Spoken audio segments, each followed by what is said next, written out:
Hello everyone, it's Dr. Nasser. Welcome back to another episode on the channel. We're here again. This episode is actually for residents and internal medicine or medical students on sub-I, but really I wanted to create some of the things that we need to do to be stellar internal medicine physicians on the wards.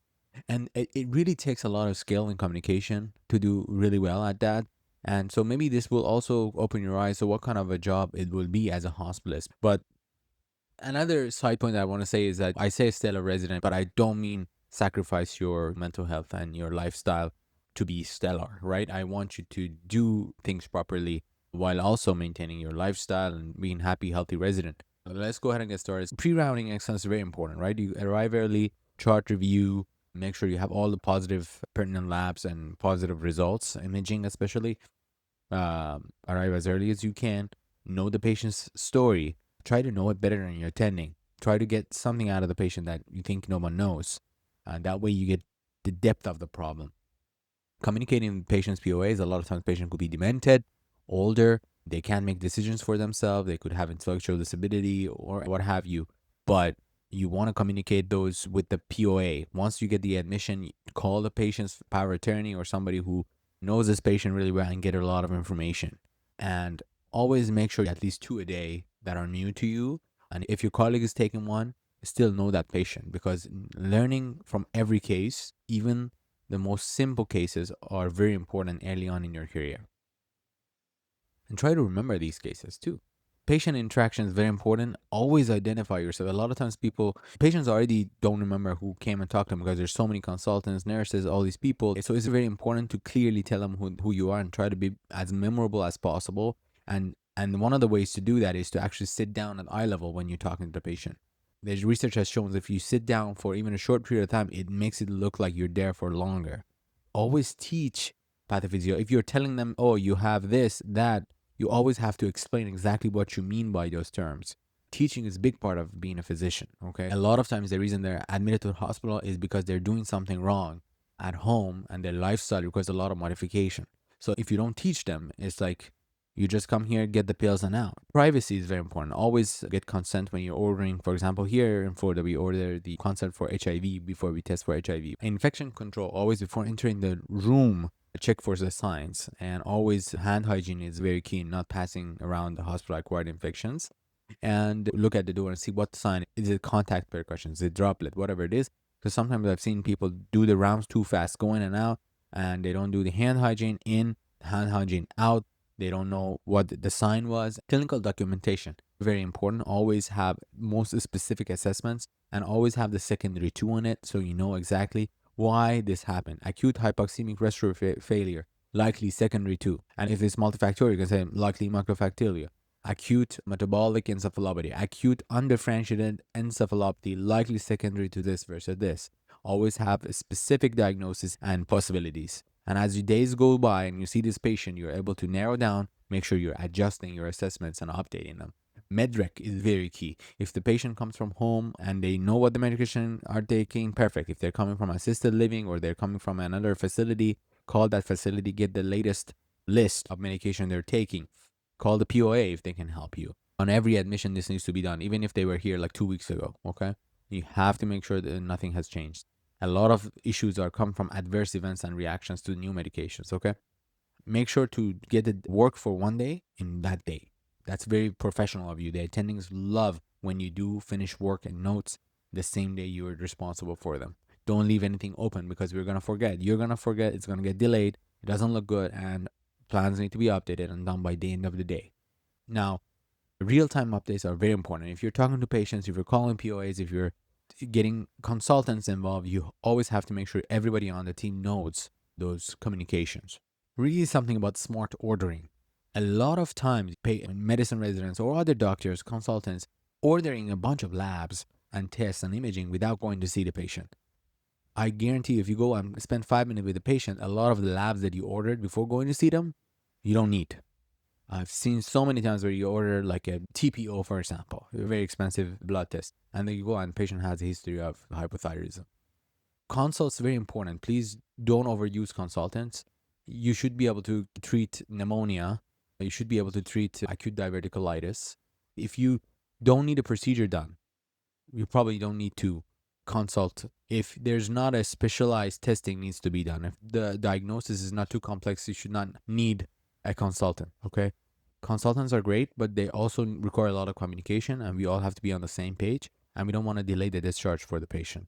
And using order sets are key. If you're admitting someone for chest pain, try to use the actual chest pain order set. If you're admitting someone for stroke, make sure you use those order sets because they have the core measures and making sure that nothing is missed. Okay. And again, think ahead. If you're ordering something, what is your plan? What do you think is going on? Make sure you know the clinical reasoning behind why you need a certain test and what you're looking for. Okay. The next thing is some standard orders when you admit somebody, right? You want to have PRN meds for pain. You want to have the multimodal pain management, something for sleep, a bowel regimen. Everybody needs that. And if they're older, make sure you say something about how to prevent like acquired delirium. If they need to constant reorientation, if they need a sitter, or anything. DVT prophylaxis. Everybody should have one. 24 hours they get admitted. SCDs, chemical prophylaxis. What is it? VTs are preventable. And no one in the hospital should be getting VTs.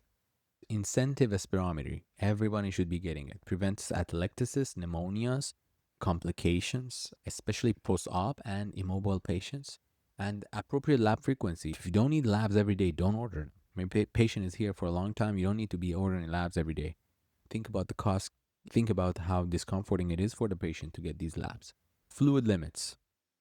Every fluid bag that you put on, first of all, you need to have indication. Second of all, you need to always limit it, the number of bags. No continuous fluids because you're going to forget. Somebody's going to forget. You sign off, you leave, next person comes in, the fluid keeps running. The patient gets volume overloaded. So don't do that. Discharging is one of the most important part of the practice. Everything you do when you see a patient, it comes down to how you're going to discharge them so they don't come back. So reconcile all the meds. Make sure you write down exactly which ones you changed, added, stopped, or adjusted. Take a couple minutes with the patient, tell them exactly what medications, why you started them on certain medications.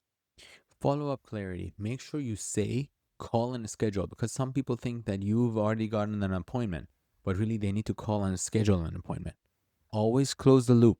Follow up every incidental finding on those CT imaging, everything you've done in the hospital. A lot of times radiology tells you, for example, you did a CT chest and they found incidentally that there's a thyroid nodule. You have to write that down in the discharge instructions and make sure they follow.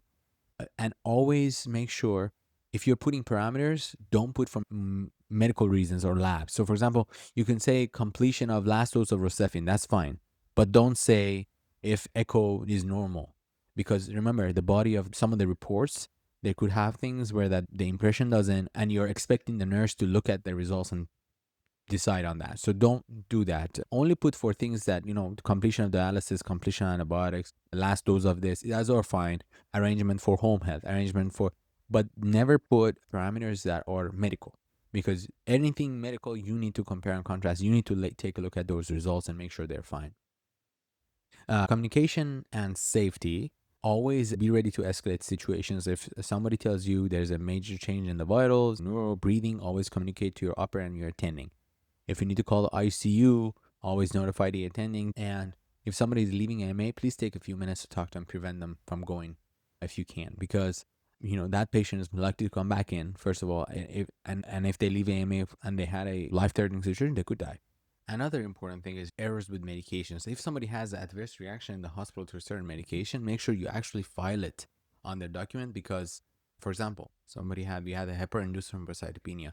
If you do not put adverse reaction for heparin, then you basically have not prevented another episode. Next time they come in, they're going to put them on heparin and the patient gets the DVT. So you really have to file those. The next thing is safety protocols. Always, if you won't performing any procedure, make sure you have direct supervision until you're certified. Even when you're certified, make sure if you are performing a procedure, you know how to deal with the complications of that procedure. If you're putting a central line, know if you have a pneumothorax after, how are you going to deal with that? Allergy documentation.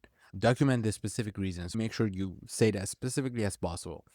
POA communication. Keep POAs informed about any updates if the patient lacks capacity, of course. And again, remember, if you're worried your attending is worried, call the attending, okay? Let them know. If there's something is going on, we got to communicate. A special consideration. Cultural competence, just remember, always use the professional interpreters. Family members should not be interpreting results and you need to respect the culture nuances. Family members may not know exact medical terminology and how to break it down for the families. Then they could also not say things that are important. So always use professional interpreters. Secondly, diet orders, just be realistic about it. Okay, tailor diets to the quality of life and realistic goals. Post acute care refusal. If patients are refusing to be placed for some reason and you know they're not going to be safe there, make sure you have your patient refusal form signed, because they should understand this is the level of care they're refusing. That sometimes makes them think about not refusing. Okay. And also, you cover your liability because the patient is getting discharged to a level of care that, is lower than what they need to be. If they want to go home with home health, but you recommend skilled nursing, you have to make sure they do that. For uninsured patients, make sure you let the case management know to help them with safety net clinics, medication assistance programs. A lot of times these patients come in PEDVT, you want to start on Eliquis. How are they going to get the funding? Can they get warfarin if they can't go to the clinic and check their INR? So you really have to get started on helping these patients early. And lastly, it's the mindset, right? Wisdom from the wards. You should not think of an answer until you know the problem. Okay? Diagnose via the pathophysiology, not just patterns. Time is tissue, tissue is the issue. So time is the issue. It's true. Especially stroke, you need to act really fast. Every minute matters. Make sure you're always creating differential diagnosis. You need to know, combine the anatomy with the progression to narrow the list. It's localization. Where is it? And the time course very much so matters. Acute, subacute, chronic, very important. It will change your differential diagnosis drastically. Acute hypoxemic respiratory failure, if it happened right now, right? PE, if it's chronic, it could be CTF, but it could also be a pneumonia. It could also be ILD. It could be a lot more things, right? Motion is lotion. Early mobilization is very important.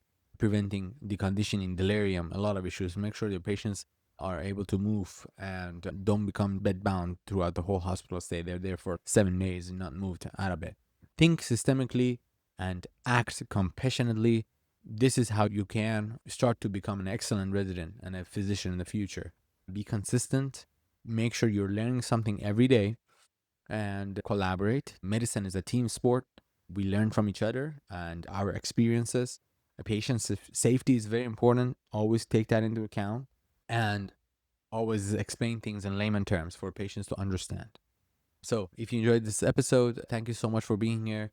I hope you continue to watch our videos, comment, and subscribe. I'm Dr. Nasser. I'm a new hospitalist here in the state of Florida. We'll be joining faculty soon at my hospital and very excited to work with residents and learn and teach. And this is all what hospital medicine is. So, I'll see you guys on the next episode.